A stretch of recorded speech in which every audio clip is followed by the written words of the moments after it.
Hello, Mark Larsen here for the Drink Catcher podcast. Thanks for joining us. Today, my guest is Luna Westish. Welcome. Hi, thanks for having me. Luna, we just have met very recently, like yesterday, and had a great conversation then. Luna, a little bit about your background. Where are you from? Where are you located? Just a little bit of background. Yeah, I am a writer. I recently published my first novel, Meet Me at the Ruins, in 2025, and I am a little bit of a nomad. Like I'm not a digital nomad in the sense of like hopping around, but I've lived a lot of places as an adult, and my family and I are abroad right now. We were in the Pacific Northwest for quite a while, East Coast for a while, but we've sort of settled abroad for now. Okay. Don't know what that means long term. And I do a lot of different things. I am in my Luna Westish is a pen name. That's what I write under. But I also write nonfiction and am a small business consultant, social media marketing trainer, and I teach Wow. business to kids on OutSchool. And so I do a lot of different things, which suits my brain. I like doing a lot of different things. It works really well for me. I hear you. How did you get on this journey? What was the initial thing that kind of got you what you're doing today? Yeah, I actually have wanted to write a novel for a while. I had actually applied to a grant a really long time ago, maybe 15 years ago, to do some research abroad and write a novel at the same time. And I had this idea for a novel about some time that I spent in Bosnia. I didn't get the grant and kind of put Oh, it on a wow. back burner for a very long time, and really didn't think about it very much because I've never been much of a fiction writer. I really like Good. writing nonfiction. I've written a lot of reports and articles, and I write about my ex cult experiences. But I hadn't been much of a fiction writer. And then at the time, 11-year-old was like, hey, I want to write a book. Could we have some Mhm. dedicated like time every week, maybe at a coffee shop where we write together? And I was like, sure, cool. We homeschool, we sort of unschool our kids, and it's really important to me to lean into Yes. whatever their interests are at the time. But I was Yes. like, this is great because this gives me dedicated writing time. And it was just a project at first, just kind of a practice of writing, a few hours a week. And within a couple of months, I was like, oh, I actually have a book like coming to Wow. shape. And so I started publishing on Kindle Vella, which doesn't exist anymore, but at the time was this episodic way of releasing Okay. books where you could actually make some money while you were writing a book, which was super, super Nice. cool. So I made a little bit of money while I was writing it, and that was really encouraging. Win-win. And then I had some beta readers and they were like, "Yes, this is good," which was super encouraging. And Mhm. so, I, decided, I actually want to get this out into the world, and, that I was about 3/4 of the way done with it at that point, and just kind of, like, hunkered down and finished it, and then kind of let it sit for 6 months or a year. Do that. I did some querying, which means, like, seeing if anybody wants to publish it, but because it had been published on Kindle Vella previously, I knew that the likelihood that a traditional publisher would want to pick it up is super, super low. Like, most places say, like, don't even Really? submit if you have any sort of previous publication. Even if one chapter is published on, like, Wattpad, you can't, submit it Really? for querying. And so I did query, some places that were open to, essentially what they considered to be republishing, and also some agents, and all of the agents were like, no, I got some really lovely feedback, like we really like this, but we don't take anything on that has been published before. And then I ended up getting some offers of publication from publishing houses, like small publishing houses, and Okay. I really didn't like the contracts. Like they were either Okay. not super clear or the terms weren't clear. And so after like a little bit of back and forth and not really getting what I felt like I needed out of the contracts, which was basically just clarity. Like I just wanted Sure. Yeah. clarity. I decided to self-publish. So the book Okay. sat for quite a while between when it was finished and when I finally decided to sort of hunker down and go through the like 300 steps you have to go to self-publish. Is that all? Yeah, it's Wow. really so much more than you think. I would say for me at least, like writing the book, editing the book, and getting it ready for publication was like 20% of the process. And that like the actual steps to like marketing a book, Right. getting ARC readers, corralling those ARC readers into actually providing reviews, trying to get blogs to pick it up or trying to get it Mhm. reviewed in like a newspaper, those kinds of things. That was 80% of the process. And it still Wow. is, like, right? Like Wow. it was published about 6 months ago, and I'm Okay. still in that process of, promoting on social media and doing podcasts and things like that. Sure, And yes. so I always tell people, like, write the novel if you want to write the novel. Absolutely go do that. There's a real satisfaction in completing, I think, any work or project that you have. But I think it's really important to know that, like, even the simplest way of self-publishing, which is just like formatting and putting it up on Kindle, Mhm. like Kindle Unlimited, for example, which is not where my book is, still is going to take you like weeks of time of editing and formatting and sort of figuring out Wow. how to No use idea. KDP's publishing tools and things like that. So it's a really huge part of the process, and I'm still deep into it, 6 months in, and I recently read that independent authors don't make money on their books until the fourth book, which I think is so Wow. fascinating.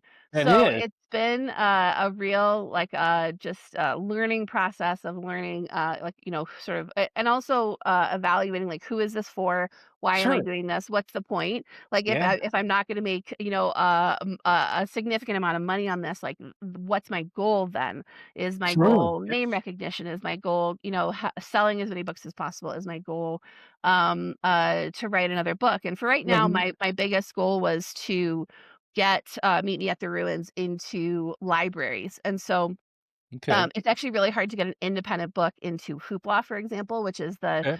the online app where you can check out books anytime. There's no wait Oh, list, those kinds of sure, things. sure. And so it took me about 3.5 months after publication to finally get that into Hoopla, Wow. and it's there now, and I'm super excited. You can also get it on Libby. You can request it through your library. So that was my big push. Was okay. Well, my big push was publication, and then my big push was getting a few blogs to talk about it. And then my big Mhm. push was getting it out into libraries. And so I'm really pleased that it's there and that it's accessible to people because I'm a huge library nerd. Me too. I Love also it. am super frugal, so I love free books. I love Uh-huh. audiobooks, especially. I listen to a lot of Yes. audiobooks on Libby.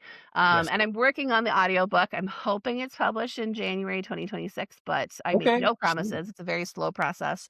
Um, and so yeah, it's been a really interesting sort of stop and go process for me. Mhm. It was coincided with a time in my life where I was feeling a lot less motivated and a lot less productive than I ever had as an adult. And so it took a Okay. lot of sort of rethinking and about, like I said, evaluating things and trying to figure out, like, what's my purpose here? Like, what am I actually trying to do? And Yes. also, like, can I actually get the motivation to do these 300 Yes. things Yes. on my list? And so it took me a little while, and I got like a little kick in the butt because at the beginning of last year, like, or around February and March, I suddenly Okay. had like a downturn in my like normal business. And so I Okay. had all this free time, and I was like, if Okay. this is not the universe kicking me in the butt and being like, go format that book, go make Yeah. the process, go start Yep. those 300 steps. I was Yep. like, if I can't do it now, I will never do it. So I No, just I kind of hear you. took that leap and spent almost like full time for a couple of months, like getting everything Yes. together. It is a lot. It's a big I can't project. even imagine. And I mean, the universe does work that way too. Very, very, it makes it, yeah, it works very, it's awesome. It's like, yep, that's what you want me to do now. So would you coach people on that to the process, or maybe you do coach people on the process of what you're going through and have gone through? I've definitely had some conversations with other new authors, and I wouldn't like Mhm. necessarily call myself a coach or certainly Okay. not an expert, right? Because I helped my husband publish his nonfiction book a few years ago, Okay. and we worked super super hard on that launch, and it was extremely successful by Nice. nonfiction self published standards, right? Like me, not like by New York Times bestseller list standards, Sure. but I know by what you mean. by Yep. the type of project that it was. We did a ton of work, and it was super successful, and it's available in like I don't know, 50, 100 libraries across the country in paperback. Nice. And he's had like really good sales for the kind of book that is super wonky, etc. And Yeah. so I actually thought I knew this process, and I cannot tell you how wrong I was. Like publishing fiction was Mhm. totally different than publishing nonfiction, and it was much harder to get into like the sort of book talk, like Bookstagram, those kinds of things than I Okay. thought. I thought, oh well, you have all these independent, reviewers and readers and ARC readers and things like that. But what I didn't realize is all of the big publishing houses are also using these small independent reviewers and book Oh, talkers. And really? so if you're a brand new author and you're like, I can offer you an ebook to read as an ARC or, just as a review copy, Right. that's not as attractive to them as like this PR package that they're getting from like Random House with 7 books and a sweatshirt and like, Oh, cute the little whole figurines work, and things yeah. like that. And so it was actually that was the part that I thought I had a handle on. I was like, I feel like I understand social media. I've been working in social media for like Uh-huh. almost 10 years.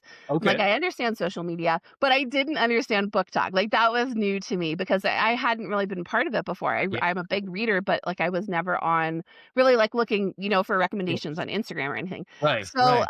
it's been really interesting to sort of learn that sphere. I would say like it hasn't been as successful as I thought it was in terms of like getting information out about the book, but I've made some really lovely friends. And I think that that's like one Excellent. of the big parts of social media that I wish people understood is like you have to have a social media presence for most purposes at this point. But you Anymore, don't yep. necessarily have to see it as like just a marketing channel. Like we can build community through there. And Excellent. sometimes building community equals revenue and sometimes it doesn't. And True. sometimes it might equal revenue, 4 years down the line.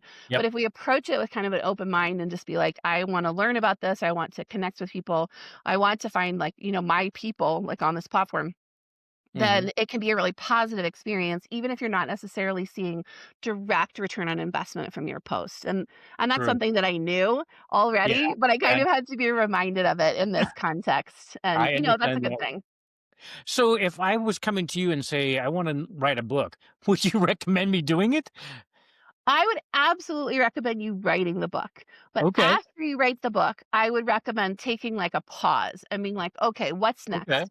Is publication what I want? Like, do I just want to, Mhm. upload it to Amazon and get a couple of author copies and like give it to friends? Like, that's Okay, cool. That's a really okay, cool way of getting your work out into the world. Or do I want to just do like sort of the smallest possible publication, which mhm, would be, Kindle Unlimited, and okay, just kinda get it up there and try that's like Kindle Unlimited, you make money, in, like, the pages that people read, so it's not like you're okay. not buying the book, it's like a subscription service. I see what So you you mean, make yes. money, as their form of membership, and so, that a lot of authors, like, a lot of indie authors just work on, like, writing as fast as possible and then getting the next book on, Kindle Unlimited.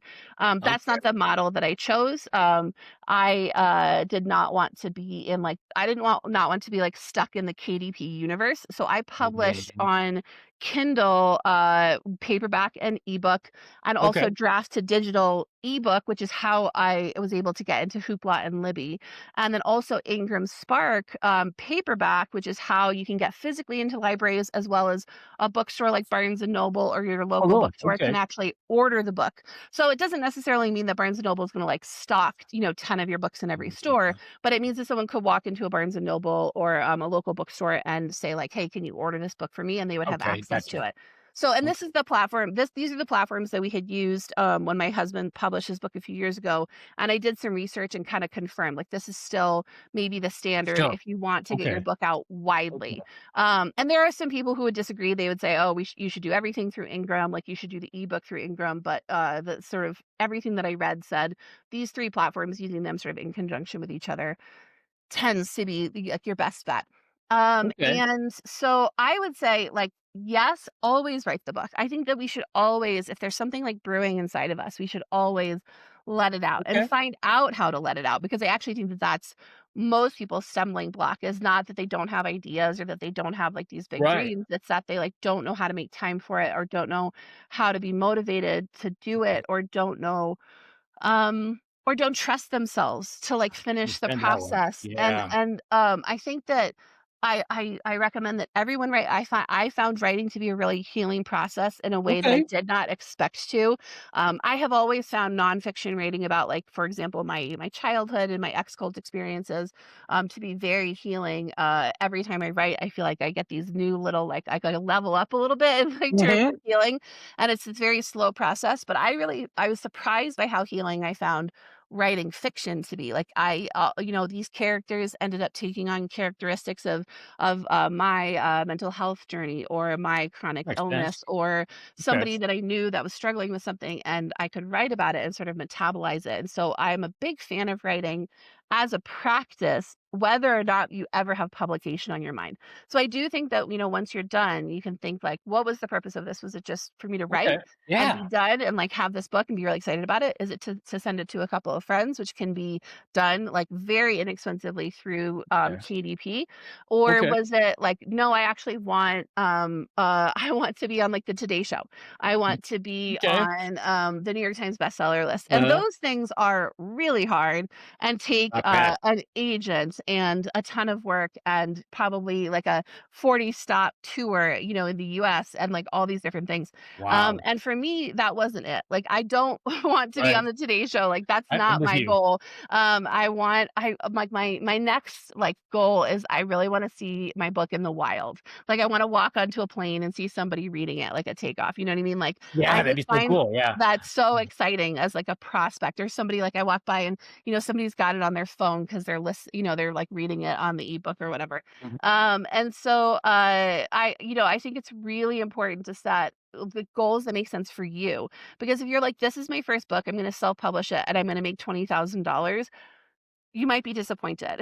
And so Yeah. it's Yeah. really good to really think about, like, what are your actual goals for this? Like, what do you actually want to achieve? And I think that a lot of times people think that, like, it's easy to publish a book, or that the writing the book is the hard part. And for me, at least, the writing the book wasn't the hard part. Really? The Okay. publishing, the marketing, the constantly trying to get your book out there when there were probably 100 books published the same day as yours, like, Wow. that's been the challenge. Not the challenge for me. I think it's the challenge for all writers. I think it's been like where I've had to put the most of my energy. Oh, wow. So what is your writing style? Do you write like a chapter, or do you have a certain amount of time you write per day, or does it vary? I think actually one of the stumbling blocks for me, to that one of the reasons I had never written fiction was because I had this idea in my mind from having read a lot of articles and interviews with authors, that I had to like get up at 5:30 in the morning and write for like 45 minutes before Mhm. everybody in my household Mhm. woke up. And that's not me. Like, I'm not good with like daily habits. Me I have either. this kind of neurodivergent, maybe Uh-huh. ADHD Uh-huh. brain, and Yeah. I tend to do better when I batch things. So unintentionally, when my tween asked me to write together, they didn't know, but they were offering me this amazing opportunity to sit down and write for hours at a time. And Oh, it turns wow. out that's what I needed Really? to Okay. be able to write. So I have found that, like, there's a certain few things that I need to be really productive in writing. I need to be out of my house because I have an 11-year-old, a 14-year-old, a Yeah. partner, and a rescue dog in a I two-bedroom yeah, apartment in the middle of the be a city. challenge. Yeah. And they homeschool, so we're all here all the time. And so there's like Okay. it's never quiet, right? There's always somebody in the kitchen making Yep. noise, or, Yep. Yep. listening to music. And so I need to be out of the house. I need to have headphones on. I need to listen to like really innocuous music that's not going to like excite me or bum me Yes. out. Yep. I hear you. And I need to be like at a coffee shop where I can just kind of, consistently get, an Americano here and a latte here and then some lunch. Yes, that sounds like And a and win-win. the kind of place where they're okay if you're there for 6 hours, as Right. long as you keep True. ordering stuff. Yep. And that's what I can be really, really productive. So I have found that, like, I need all of those things. And then if I have like a 6 hour, 6 hour chunk of time, I can write so much. Like, I can write 2, 4, maybe even 5,000 words in one Wow. sitting if I have all of these elements in place. Now, the times where I was like, "Oh, I am up early. I'm just gonna try and write for like half an hour before everybody woke up." I could write like 60 words. Like, it didn't work for Sounds me. good. Like, I could maybe edit in that context, or like go Uh-huh. back and check things or do some maybe arc writing, but I can't actually sit down. I need flow. I need like I hear you. I had found one thing that really surprised me about writing was that I had this idea of how the story would go. I had this arc, Okay. and then as I'm writing, stuff's happening that's, like, not supposed to happen. Characters pop up that, like, I didn't intend for them to. Uh-huh. People morph and change and make different decisions than I would think they would, and so for me, it was almost like everything was just, like, there in my head, and I just have to give it space to, like, come out. I just have to literally sit down and start typing. And so for me, having those, like, long chunks of time was really, really crucial to actually be able to get stuff done. And the people who can, like, get up and write for 30 minutes every morning and they finish, a book in, like, a year, I think that's so amazing. Like, I think that that's awesome Mhm. that you know that about yourself and that that works for you. But for me, it didn't work at all. So I had to figure out what worked for me You and do. Yeah. what kind of writer I am. And it turns out I'm the kind of writer who writes best if I just have a lot of time in front of me and nobody but, buzzing my phone Sure. on silent, that kind Exactly. of thing. And that was true too, like, in the editing process, I printed out the whole book and took it to a coffee shop and just sat and Oh, highlighted and and crossed things sure. out, and, Right, right. Mhm. for me, like, I can't edit in Word, I have to edit a physical copy, so that's I also would think good I to would know, too. like, Mm. what kind of editor are you? That can be helpful, and also, what was really interesting to me is as I was recording the audiobook, how much editing I wanted to do having heard things out loud, and I actually wish this is one thing That's that interesting. I would, recommend to people is, um, even if you don't plan to do an audiobook, which I actually encourage you to do because it's an accessibility issue and it can be really helpful to folks Okay. who have visual issues. Okay, yeah. Um, before you ever, like, send out your arcs, like, actually read the whole book aloud, because I did not realize that there were a lot of places where maybe I used, like, the same word twice in a paragraph, or, like, Okay. I used too many, I tend to write, like, kinda long sentences, so I use maybe too Me many too. clauses in one sentence, Mhm. and reading the book out loud allowed me to do a lot of editing that, really surprised me because I had already edited the book several times and so had Okay. other people, and so it was Wow, really okay. interesting to see how different it felt read out loud. So I'm a big, fan of, reading your work out loud and, maybe just sitting down and reading 1 or 2 chapters out loud or having your partner or a friend read it out Mhm, loud to mhm. you Right. as you're in front of your computer and you can make some edits. Yeah, I think that it's, the for me, figuring out what kind of writer I am and what kind of space I need to write was really Mhm. crucial to actually even starting this project, let alone finishing it. But I also would say that I work, between part-time and full-time, and I sort of set my own schedule, and so I Okay. was in what I would consider to be a really privileged position. I think if you are at, like, a 40 or 50 or 60-hour a week job, with an Yeah. hour commute on each side, it can be really Tough. hard to have the Yeah. creativity and the motivation. So I would say, like, I was able to pretty quickly figure out what I needed. But if you are in the position where you're still, stuck in a financial situation where you can't, like, take time off, or you can't just, like, on a Friday morning wake up and go to a coffee shop, Uh-huh. it might take extra effort and a lot longer, and, it might be hard to find the energy, right? Like, working in an Yes. office and Yes. commuting and those things are exhausting, Oh, and very much. so, I would say, like, especially to people who are in that situation, like, definitely write the book, but also, like, take breaks when you need to. Like, if you are just, like, tired because there's a lot going on at work,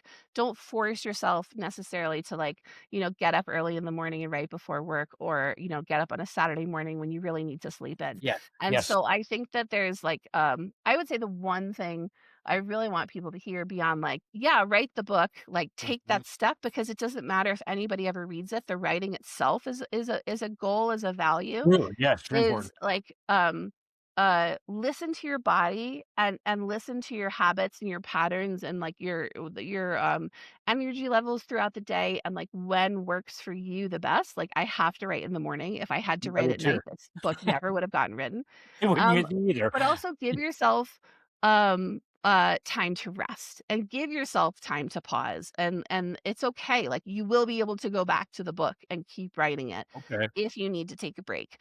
Because I think that there's this, sometimes we just think of writing as this, like, very specific thing. Oh, you have to do it every day, or you have to do, you know, Mhm. NaNoWriMo, you have to write 20,000 words in November, those kinds of things. Yeah. And I Yeah. think that when we do that, we're kind of giving a disservice to people who are writing on the side. who are Yeah. writing on the side of work or on the side of parenting or on the side of homeschooling or whatever it is. Sure. Everything, yes. And so I would say like, yes, like carve space out, the space that you need to write, but also if there's times when you can't do that or hold like months where that just doesn't work for you, like that's okay. You can come back to it. Yes, and that's good to know because people I think if I had a goal of, like, I had to do so many words or something per day sometimes or even month, I would get writer's block. I think it would just keep me from going forward, whereas if it was more flexibility that it would just let it flow, like you were saying, I know myself, and it would be in the morning too, because Mhm. it might be interesting in the evening. I don't know what, probably wouldn't be coherent, but, so, my gosh, I mean, so how many do you have more books that you wanna write?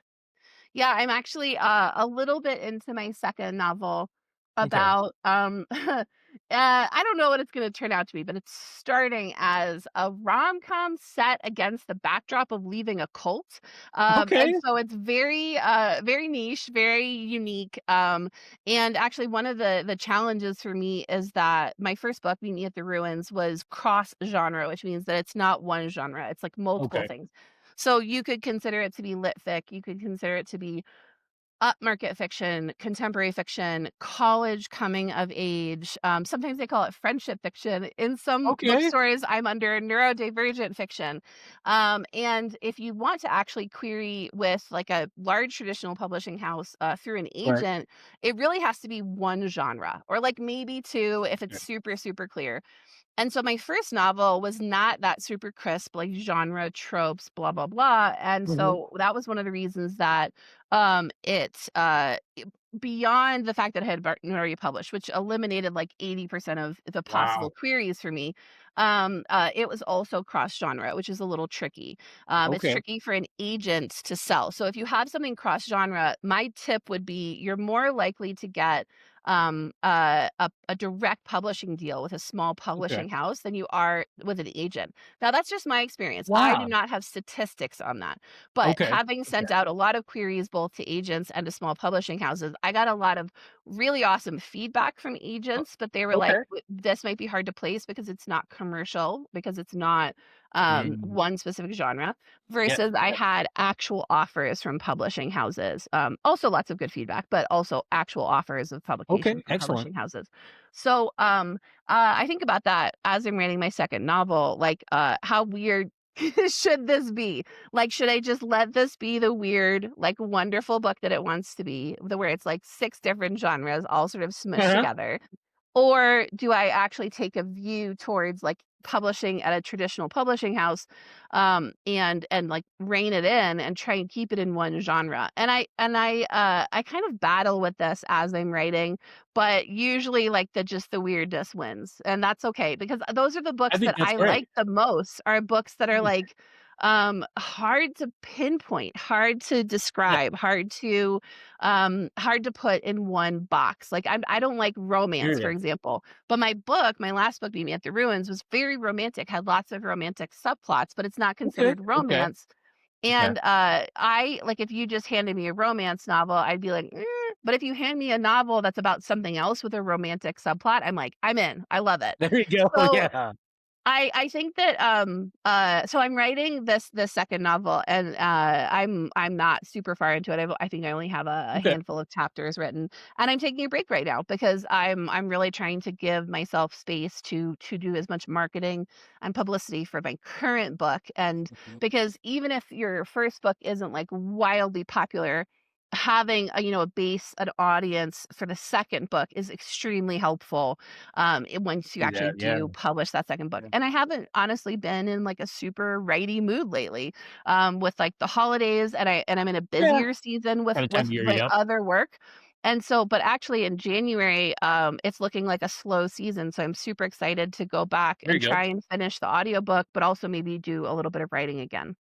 Very, very nice. So since this is a Dreamcatcher podcast, I would like to ask you, when you were growing up, what were your dreams? What did you think you were gonna be when you grew up? I really when I was young, I would say up till about, like, maybe 10, 11, 12, I wanted to be an inventor, like, specifically not just a Nice. scientist, but some kind of an inventor, and I have all these drawings from when I was a kid of different inventions that I had made, Okay. different things I had created, and that just seemed so cool to me.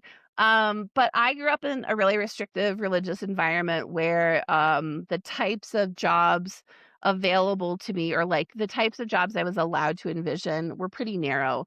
And like at one point Mm. I decided I wanted to be a photojournalist because I love writing and I Okay. love photography.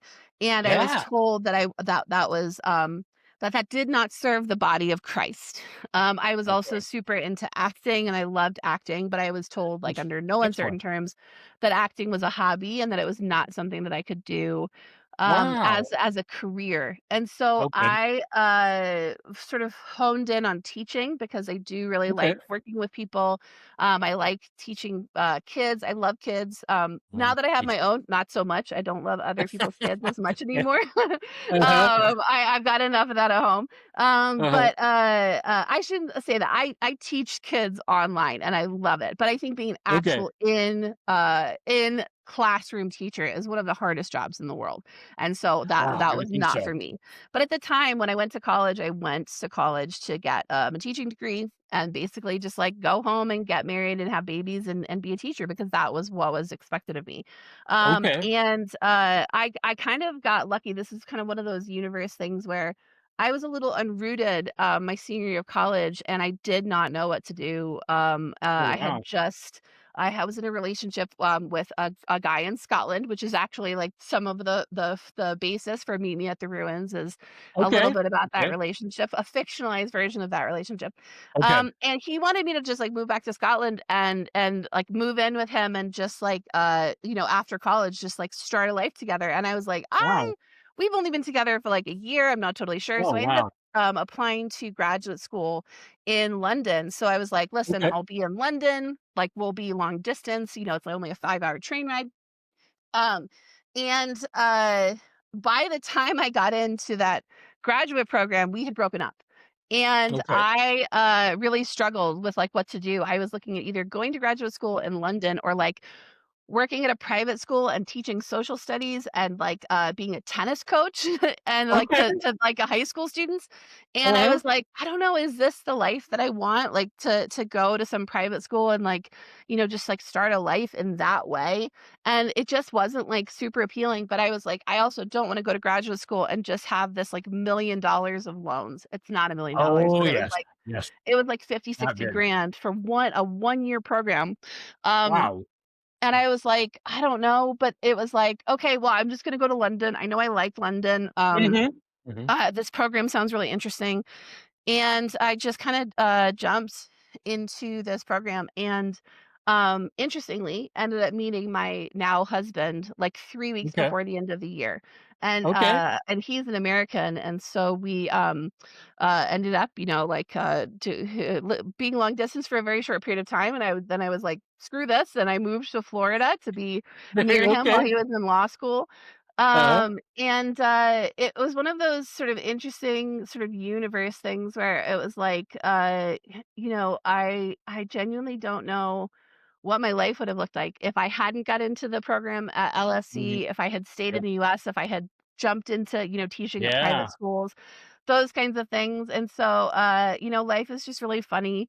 And, It is. my family's abroad right now, but that probably wouldn't have happened if not for the pandemic. Like the pandemic Yeah. sort of changing what our lives looked like Yeah, very and much. also changing what we wanted out of life.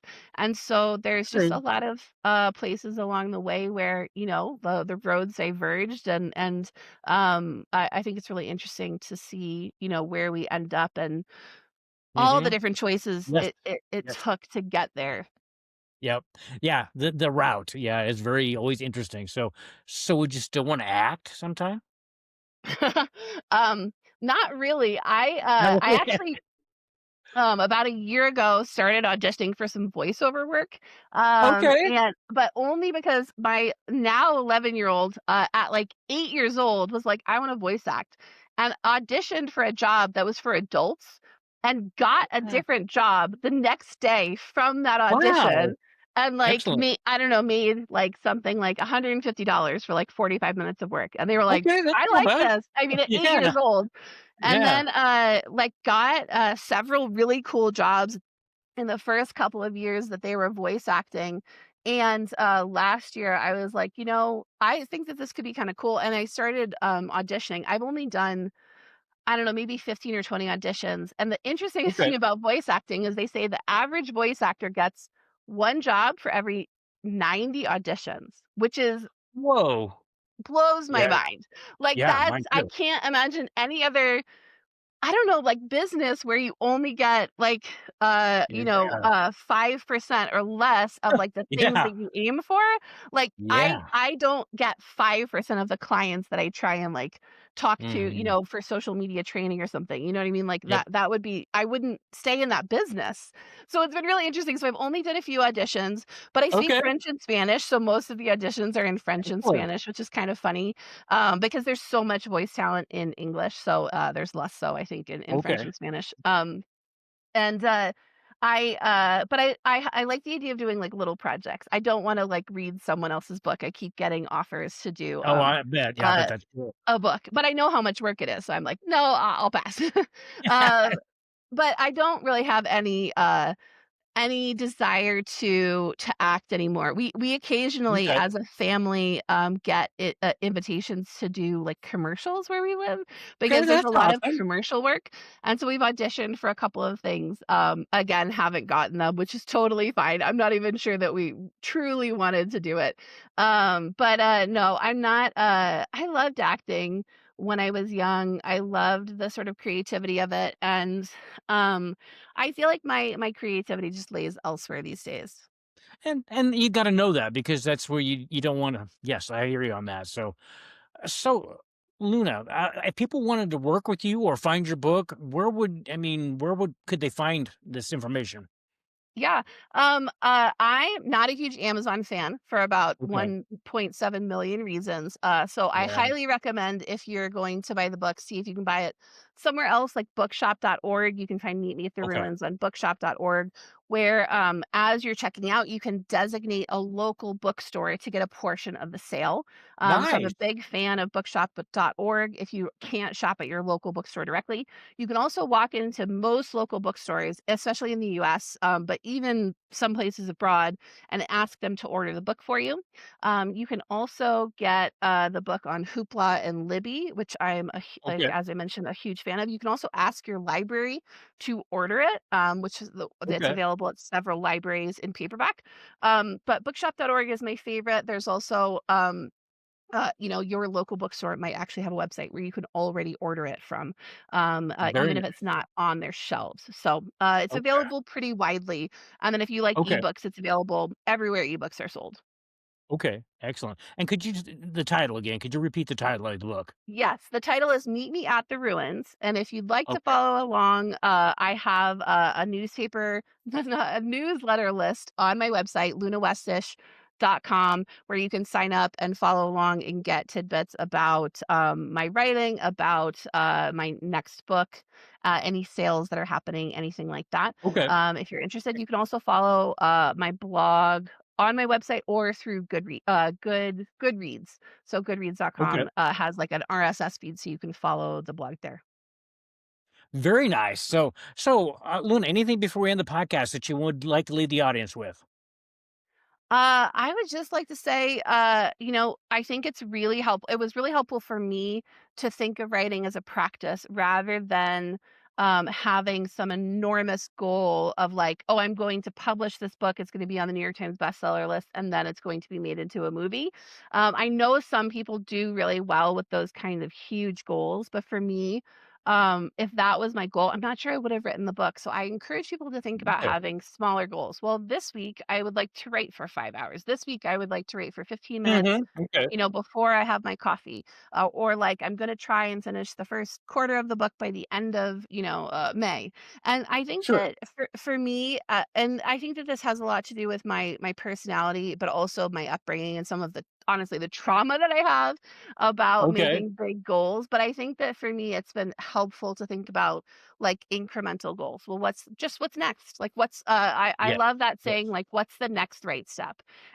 Yeah. And I want people I to like think that too. specifically, what's the next right step for you and for this process? And sometimes that's taking Yes. a break, and sometimes that's finding more time to write, or hiring an editor or having someone read the book. But only you can decide what that next right step is. And honestly, if you are sitting there trying to compare your writing journey to someone else's, like how many words they're Yeah. writing a day or how many Yep. books they've published, you will fundamentally be frustrated and disappointed.